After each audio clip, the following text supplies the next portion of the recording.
Join Stella Academy, Goa's best coaching for IIT, JEE and medical exam preparation. Register today for Stellar Talent Search exam. Admissions are open for repeaters medical batch for NEET 2021.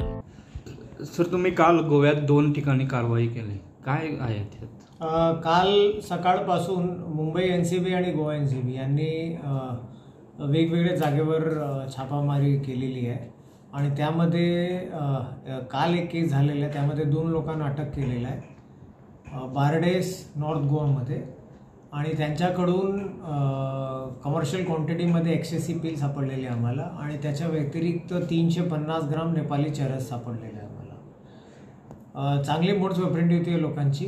2 लोकांना अटक केल्या, त्यापैकी एक विदेशी आहे, त्याला पण commercial quantity ecstasy सोबत अटक केलेली आहे. आम्ही दोघांना काल रात्री अटक करून आज मान्य न्यायालयाकडे प्रस्तुत केलेलं आहे. त्यांना 14 दिवसाची जेसी झालेली आहे. हे कालची कारवाई होती. आज पण आम्ही सकाळी एक विदेशी नागरिकाला इंटरसेप्ट केलेला आहे.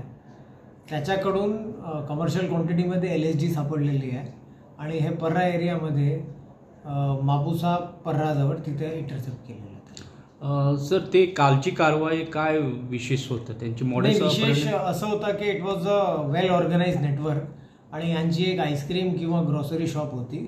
तिथून विदेशी किंवा मुंबईचे किंवा नॉर्थ इंडियाचे जे काही टुरिस्ट वगैरे यायचे ते तिथे शॉपवर त्यांना ऑर्डर द्यायचे. त्यानंतर त्यांचा एक गेस्ट हाऊस आहे हे आपला नॉर्थ गोवामध्ये बारडेसमध्ये.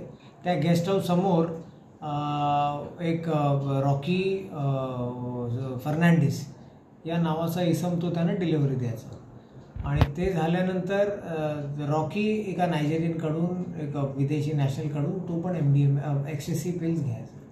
मग हे दोघांना तर अटक केलेलं आहे आम्ही आणि पेमेंट्स वगैरे जे करत होते ते थ्रू गुगल पे मार्फत करत होते, कॅशमध्ये घेत नव्हते, just to evade the law enforcement agencies.